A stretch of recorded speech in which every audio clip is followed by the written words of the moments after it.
Right, so the last of my updates. Let's start over here.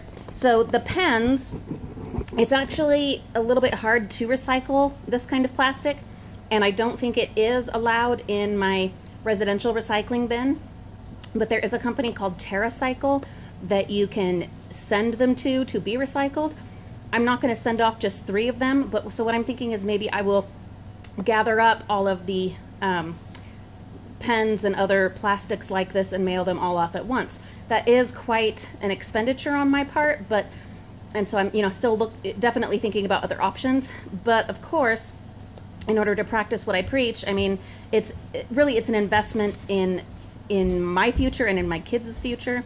And so, at the end of the day, it is worth it. But if I can find other options, I definitely will. I also found a site that has ideas for recycling them, not actually, melting them down and reusing them that way, but for upcycling, using them for other purposes. So we can talk a little bit more about that later. But I need to wrap up because we are off to a museum in a moment.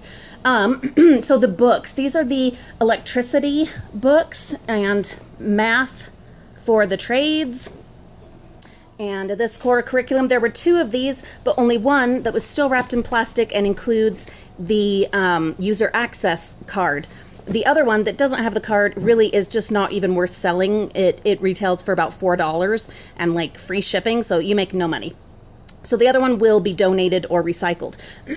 But holy cow, the things that people throw away, guys. I mean, I've told you this 100 times. It's insane. It is madness. If they would just take a minute to sell them, it's just crazy. It's absolutely crazy. Just in these, how many are there here? 1, 2, 3, 4, 5 books.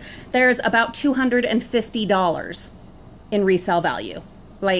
And that's pure profit, because the shipping, I haven't even, that's an outside figure.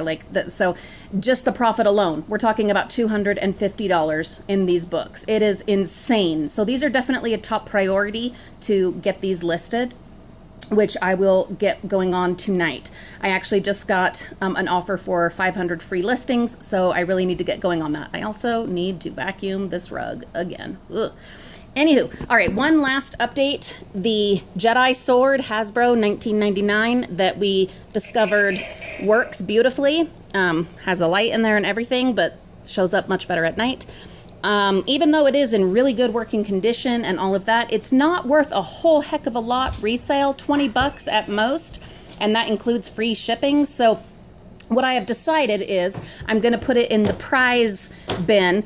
I know my son has been eyeing it. His friend has now been eyeing it. I know they would love to play with it and have fun with it.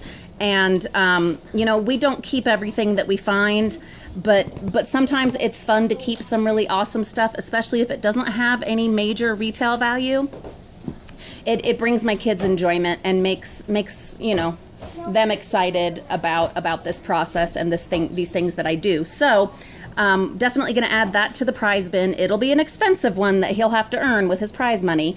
Those of you that are not familiar with our prize scheme, this whole board, the money, the clips, the markers, everything, and all of the prizes and little totes that the prizes are in, and the money boxes, pink, green, and blue right there, and the pretend money, all of it is from the bins. And so the kids, it's been smudged pretty bad, but the kids get X amount of money for doing different things and have to pay X amount of money for doing other things, naughty things.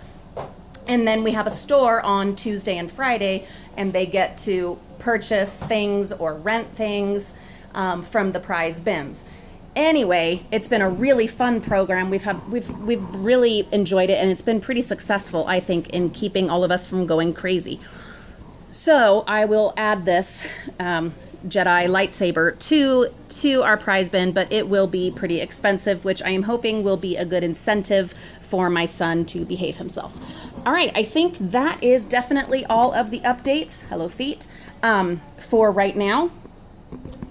Tonight, check on back. I will be starting on the eBay shed, giving you an idea of what that's all about and what my plans are. And I will definitely be looking for your encouragement and some motivation to get it done and organized. I mean, I'm already pretty motivated myself because I've got so many things I want to do, and Disneyland when I graduate next year and all of that to pay for. So it's got to get done. Hopefully introducing all of that to you guys, bringing you in, will be good motivation and accountability for me. All right, that's it for now. Thank you so much for joining me on my rambling progress report. Things are coming along. Things are really coming along. We're finding great stuff. All kinds of fun surprises, lots of money to be made. If you haven't started checking out your local public school bins, it's time. Get out there, check them out. In my area, the best time to do that is on a Sunday morning. This is a predominantly religious area. Most people are in church from approximately 9 till noon, sometimes 1 or 2. So if you are worried about running into people or, having to explain yourself or just feeling funny, nervous about people watching you, those are good times to go. You can also go at night. Just be aware of, the fact that it's going to be darker. You're going to need other equipment, flashlights and whatnot. And be also aware that, you might have a cop or two stop and, kind of see what you're up to. So be prepared for those kind of things. But definitely get out there, get going. I can't get to every bin in the whole country myself, and definitely not in other countries. Thank you, those of you who are joining us from outside of the United States. That is a thrill to have people from elsewhere joining us. That just is so exciting to me. But anyway, I can't do this all by myself, and the other dumpster divers out there, salvage experts, salvage engineers that we are, we're few and far between. The trend is catching, but it's definitely not where it needs to be to do what we want to do. So please join us, get out there. Even if it's just, as you're dropping your kid off to summer school, or you're, at the playground, letting them play, run off some of their energy, just peek into the bins. Just a quick peek. No one will even notice. You're just walking by to grab a drink out of the van, whatever, to, grab some more sunscreen, and you just peek over into the bin and see what you see. And there might be something right on top that you can grab quick and easy, or you might see something awesome and think, I'm going to come back this evening when, people have kind of gone to bed, and I'm going to check it out. Just get out there, guys. Please get out there. Or if you're not willing to do that, I understand, because it weirds people out, it grosses people out, and I get that. So at least, try to be conscious of what you're throwing away, and see if there isn't 1 or 2 changes that you can make regarding your own waste. That too has a huge impact when multiplied by bazillions of people. All right. There's my preaching for today. You got your sermon and lots of progress updates, and hopefully a few eye-opening reports or progress report items. I'm rambling. I will talk to you all later. Bye-bye.